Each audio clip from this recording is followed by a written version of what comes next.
Welcome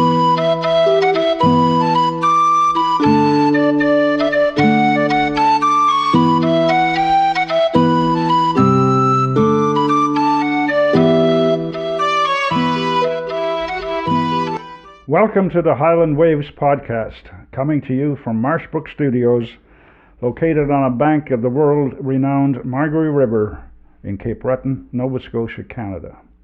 On Highland Waves, we feature stories about the people, the places, and the visitors who come to see us here in Inverness County. I'm Pat Wall, your host.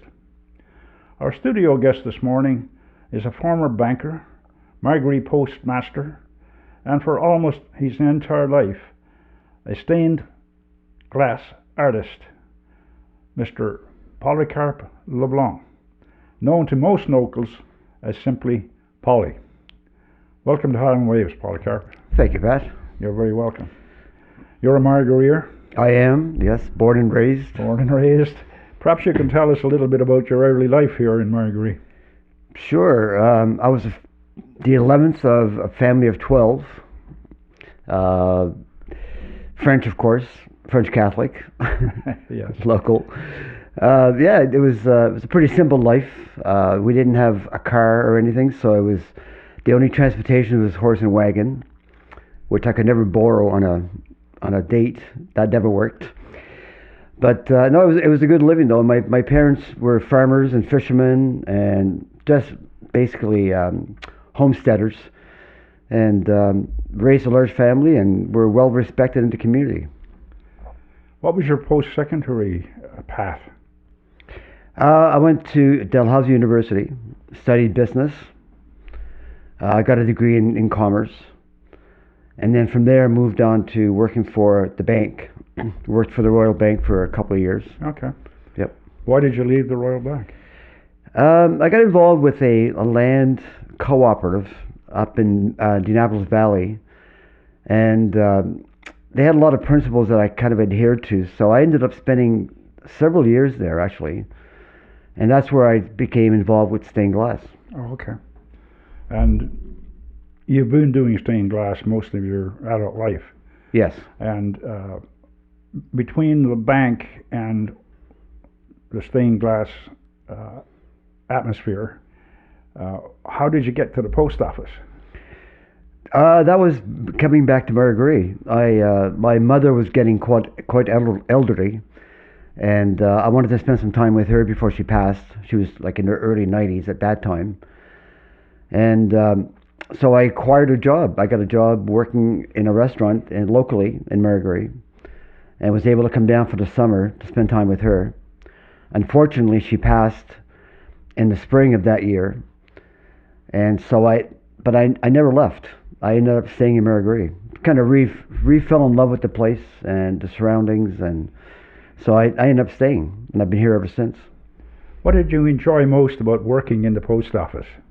Definitely the people. Yeah. Yeah, it was definitely, I got to know all the locals very well, and a lot of them wanted just a kind of an outlet to come down and have like a 5 or 10 minute conversation with someone. It was part of the community, a social life. Yes. Yeah, it was definitely, it was an integral part of the community. It was one of the last frontiers of the Margaree community, actually. What were the frustrations? The frustrations? Dealing with Canada Post. My boss was a little, I won't mention any names, but she was a little not really available for furthering the cause, so to speak. Okay. Well, I don't think Canada Post was really interested in keeping post offices in rural areas going. It seemed to be declining over the last 20 years or so, and then finally the axe dropped. Yes. Yeah. It dropped in East Margaree, and it's probably going to drop in other areas as well. Yeah, I'm sure. As I mentioned earlier, for most of your adult life you were involved with stained glass, which is a craft that goes back to the Middle Ages. It does, yes. And why did you get involved in stained glass? Well, I kind of fell into it by chance. At the cooperative I was involved with, two of the people there had a stained glass studio, and they were unfortunately were killed in a car accident So the cooperative decided to take on the stained glass studio. So it was there for me to get involved with. To this day, I'm the last person from the cooperative that's still doing stained glass. Really? Yes. They've all moved on to other venues, but I really enjoyed the play of light and the color. There was something about it. There was something about the light coming through the colored glass that seemed very magical to me. Yeah, it's transparent, right? Very transparent, Yeah. and it's transparent in a lot of ways. If you work with glass, you'll find that if you're in a bad space of any kind, it's not going to work for you. The glass will break the wrong way, or something will go wrong. So it's very reflective in a lot of different ways. It reflects back to you where you're at that particular time, but it also reflects the light, the true light coming into the glass. How is stained glass manufactured? It's made originally from sand, believe it or not. That's one of the main ingredients in glass. Okay. Fired at a very high temperature, and then it's rolled out into sheets. I don't make the glass myself. Okay. I buy sheets of glass and then I cut it accordingly. Who and what were your biggest influences? It seems like these people in the valley were very important in your life at that time. They were, yes. Yeah. Or do you still have mentors? Or are you a mentor?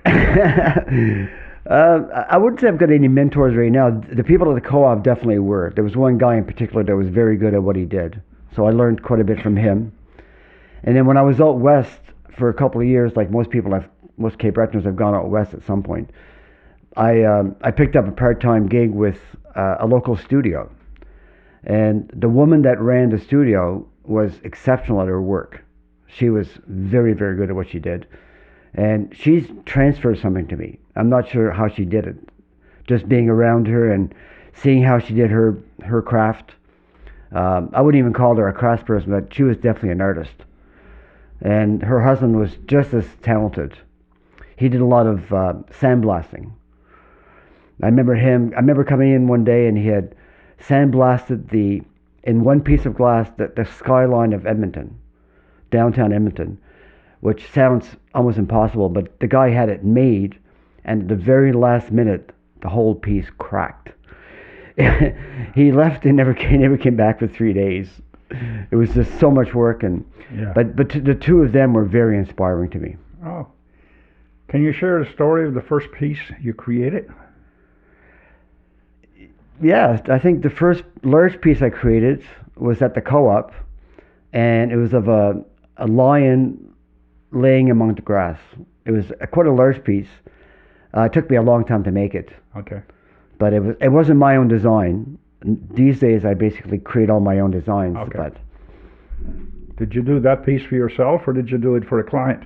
I did it for myself. Oh, you did? Okay. Yes. Maybe you can walk us through the process of creating a piece of stained glass. Sure. Like I said earlier, you buy the glass, colored glass, in sheets. And once you've created a template of the design you're trying to create. And you do that on paper? Yes, Okay. Exactly. Yeah. And then I can transfer the template to the glass. I have a small hand cutter that basically scores a line on the glass that gets the molecules of the glass moving. So you could actually tap it from underneath and make the glass break the way you want it to break. Not all the time. It doesn't always cooperate. But depending on the glass and the texture of the glass, you can usually get a pretty good exact cut. Once it's cut, you want to make it fit together as well as possible because you want the lines to be uniform in your design. And so you grind the glass to get into a perfect fit. It's never perfect, but you get it close enough. And then you wrap the edges of each piece of glass with copper tape, a very thin, very narrow copper tape, which goes over the edge of the glass on either side. And then when you solder, you use lead and tin solder, as you would use for plumbing. You take that solder and you basically weld the two pieces of glass together, using the copper tape as the conduit for the solder. And then once you get the solder flowing properly, you can create the lines, which create the lines of the design. So you can actually, you can see the format of what you're trying to create. And then there's a process of cleaning it, changing the color of the solder to black to make it more like an authentic line in the design. You have to polish it. There's a lot of steps involved in the final creation of it. I would imagine there are two techniques, I assume. You get large pieces and you get small pieces. And there are challenges in both. Which one do you prefer to do? I prefer to do the larger pieces. Okay. They're usually one of a kind. I've duplicated some of them, but for the most part, if someone's ordering a commission, for example, it's going to be made once, and that's going to be it. Because people are looking for something that's unique and genuine to themselves. So the larger pieces definitely challenged me more. Okay. For sure. Yeah. Now, when you have larger pieces and you complete them, I would assume you would have to have other people involved in the process in order for you to hang it or place it if it's a stained glass window of that sort. Is that correct or not? In some cases, it is correct. Yes, I did some work for the Inverary Manor in Inverness. Okay. And they required wooden frames around the actual stained glass piece going into the window and then the window pane. So I had to hire someone to make the frames for me. Okay. There's various carpenters in the area that are very proficient much more proficient than I am at woodworking. So I find that I'm better off staying with the glass and then subcontracting the other work to someone else who's more proficient at it than I am. Okay. What is the largest piece you've ever done? That would be at the Inverary Manor in Inverness. Okay. Yeah, I did a series of windows for them. We did a whole room with 4 pieces of stained glass, and another room besides that with a doorway. So there was 2 doorways and 3 windows, fairly large installations. And that's probably still part of some of my better work was at that manor. What tools do you require to practice your craft? Not a whole lot, really. The cutter is just a hand tool, so there's nothing mechanical about that. It's just a straight hand tool. You need a small grinder in order to grind the glass down. A soldering iron in order to be able to solder the pieces together. And besides that, it's mostly some solvents, some chemicals are involved. What about supplies? How do you obtain your supplies? I've been dealing with a company in Montreal for years called The Glass Place. Okay. They supply right across Canada. Okay. Stained glass is no longer made in Canada. There used to be one company called Canadian Air Glass. They made some phenomenal glass, and they went out of business years ago, unfortunately. So most of our supplies originate in the U.S. That could become a problem. Now, particularly. Without getting too political, it could be a problem. But I think the prices are going to go up. The prices have gone up tremendously, actually, over the last couple of years on the glass itself. What are the most challenging aspects of doing stained glass? Cutting the glass is probably the most challenging. Every piece of glass has a different texture. There's usually 2 sides. There's obviously 2 sides to a piece of glass. One side is even, like an even texture to cut on, and then the other side is textured, so you can use the texture as part of your design. And for example, if I was doing a river scene, you can buy glass that looks like has the same texture as water. So the ripple effect. Ripple effect, exactly. Okay. And it comes in all kinds of different colors. So I've used that a lot for water scenes. But the texture side is what would be almost impossible to cut on. You have to cut on the other side, which is more even and more even textured. But it's still challenging because it's never totally even. And glass is a mind of its own. If you don't cut it at the right temperature, it could crack the opposite way. And I've wasted a lot of glass over the years in practicing, but these days I'm getting fairly good at cutting. So because I've been doing a lot of it recently, so my cutting technique is getting better as time goes on. How do you ensure the durability and safety of your stained glass pieces once they leave your hands? I can't really guarantee it. I've repaired a lot of pieces for people. I just had I've done people's pets. I've done dogs in the past as well, and somebody just returned a piece that they had dropped and cracked. So I just finished fixing that for them. But I can't really guarantee it. If they install it themselves or take on the responsibility of installing it, then they're responsible for the piece at that point. What about your own safety when you're working with stained glass? I mean, you're dealing with lead, you're dealing with solvents, you're dealing with smoke. How do you protect yourself in that regard? I have what's called a fume trap, and I have it very close to where I'm soldering. So it basically it's a fan that draws in the fumes from the soldering, and so I avoid breathing in. You have to avoid breathing in lead. Obviously, is very dangerous, but the solvents are also very dangerous as well. Using patinas to color the lead. You're using fluxes to make the lead flow evenly, and so those are very, very toxic. So I wear gloves, I wear a mask, and I have my fume trap, which is basically the best that I can do to protect myself. It's like a fume hood in a restaurant kind of thing. It sucks the fumes right away from me, so I'm not inhaling them, which is the main thing. Once the piece is finished and someone buys it, is there a warranty? There is if I'm responsible for the piece getting broken. If I've done something incorrectly, and the piece gets, like for example, if for some reason the edge came apart and the piece fell off their hanging mechanism, I would take responsibility for that, and I would repair the piece for them.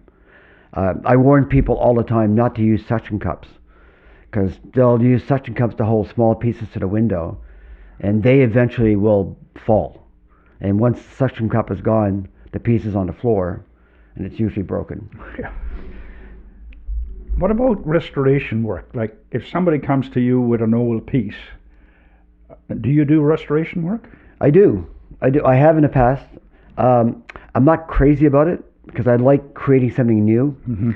But I have done some pretty old pieces in the past. A lot of them are not just copper foil and solder, but they can be made from lead, what's called lead came, which is it's like a channeled came. It's like a piece of lead or a piece of zinc, sometimes for strength, that have a channel where you can place the glass inside the channel, so you can create your lines of the design using this lead came instead. It's much more cumbersome to use, and you can't get the detail that I like to get. With the copper foil and the solder, you can do incredible detail, like very, very tiny pieces. So it gives you much more detail for the design. Of all the pieces you've done, what is your favorite? Oh, that's a good question. I would say the one at the United, what's it called? Calvin United Church in Margaree Harbour. Yeah, I did one of.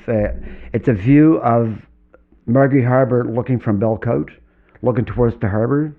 So I have several of the houses and the buildings, including the church itself, in the design. Oh, okay. And then I had what are they called? There was flowers that were in the foreground. So it was a very complicated piece. It was very, very detailed. And I think I enjoyed probably making that the best. Oh, good. Plus, it paid me quite well. So Good. Was the client pleased? the client was exceptionally pleased. It was donated by an older couple from Inverness, who unfortunately the lady never got a chance to see it, but her husband did, and he was very, very impressed. When someone commissions a piece, how involved are they in the process of producing it as it goes along? Do you allow that, or? I allow that in the process of designing it. Once it's designed, I'd like to collaborate with people on designs. So if someone wants something specific that they're looking to have made, uh, their input is actually very important at that stage. And I'll even let them choose colors. If certain people want certain, like if it's a scene of a certain area, you can choose the sky to make it look like it's a stormy day or a sunny day or cloudy day. There's different glass available. So I just finished doing a piece actually for someone, and I just sent them pictures of the different glass that I would use for the sky, and they were able to choose their colors accordingly. Okay. You probably answered this question in terms of a memorable piece that you've done, and that probably was the one at Calvary United Church? Yes. Yeah, okay. I thoroughly enjoyed doing the ones for Dean Verwey Manor as well. Okay. It seemed like you tend to move to the larger pieces, the more challenging, I assume, in terms of design and completion. I do, but recently I made the Canadian flag in just a straight maple leaf with the red for the border, and the response to that has been phenomenal. Oh, great. It's a good time. It is. It's an exceptional time for it. Have you had your art exhibited in galleries or public places? Yes. I've had pieces exhibited at the ICCA, the Inverness County Centre for the Arts. Okay. I had some pieces down at the what's it called? The museum in Shittycamp. Okay.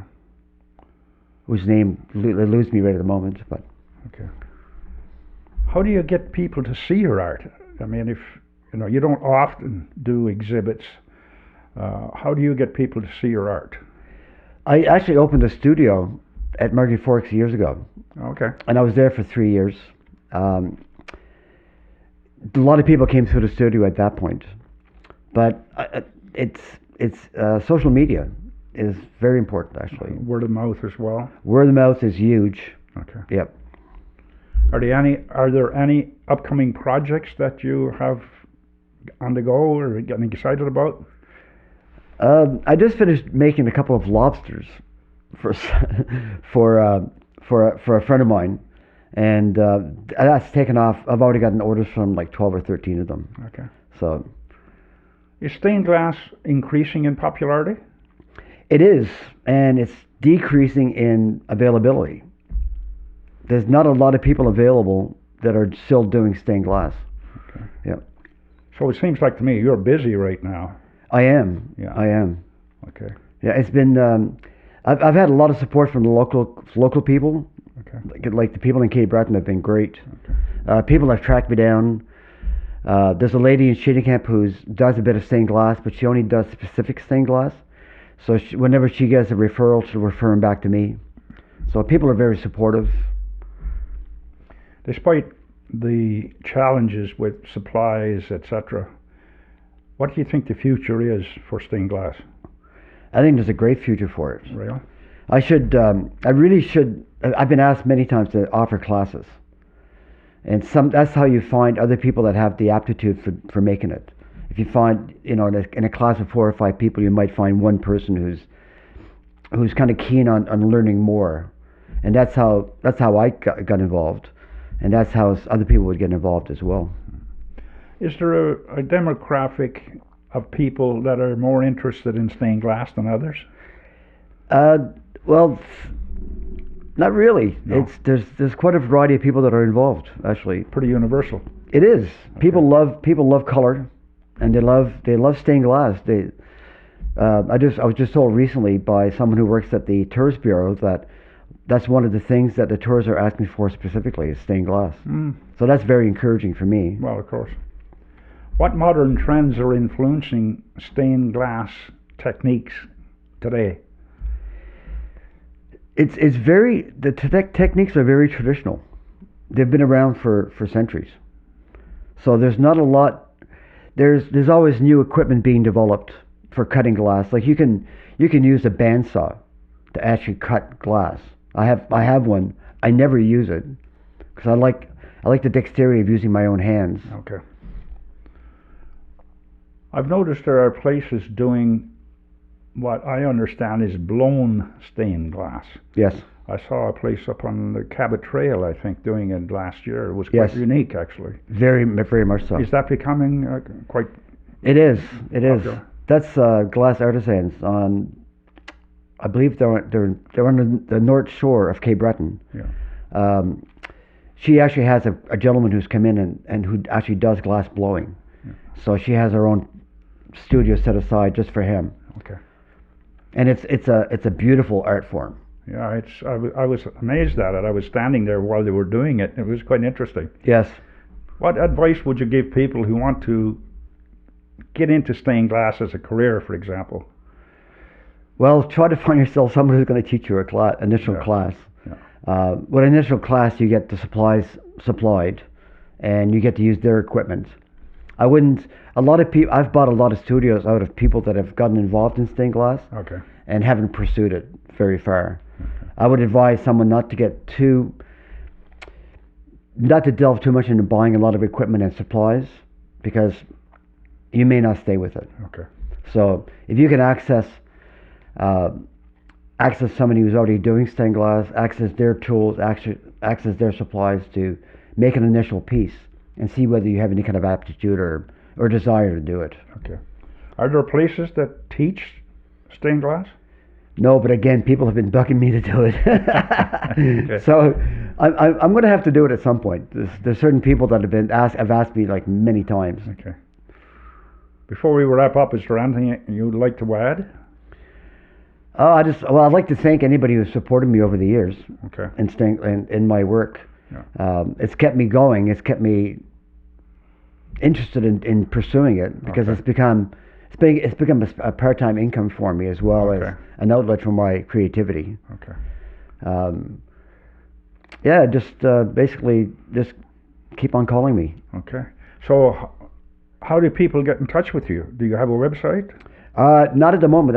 I just go work with Facebook is my main source Okay. of social media, and as far as being online. Okay.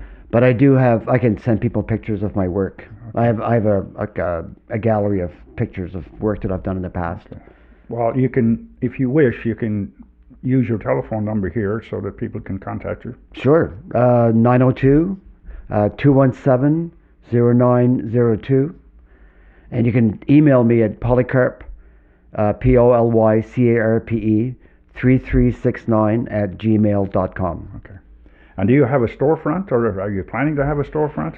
I'm looking very much into it. I've had one before, and it was very successful. For various reasons, that one had to close, but that's no fault of mine or anybody else for that matter. But it was just a matter of timing. But I'm looking at possibly opening a storefront in my home Oh, good. in East Margaree. Okay. I'll be putting up signs. My outlet is called Polycarpe Glass Art. Okay. I've used my name because it's quite unique, so people remember it. Sure. But I'm looking possibly at opening up a storefront in East Margaree. Well, good luck with that, Thank you very much. and good luck with the flags. I hope you sell lots of them. Yeah, I'm sure I will. Okay, and thank you for coming to Highland Waves to share bits of your life, and especially to talk about your stained glass art. I wish you well in the future. And thank you to our listeners. Now, why not hit the like and especially the subscribe button so you can stay up to date? And remember, subscribing to Highland Waves is free. Our thought for today is by Andrew Solomon, who said, "I can see the beauty of glass objects fully at the moment when they slip from my hand." So long for now, Pat.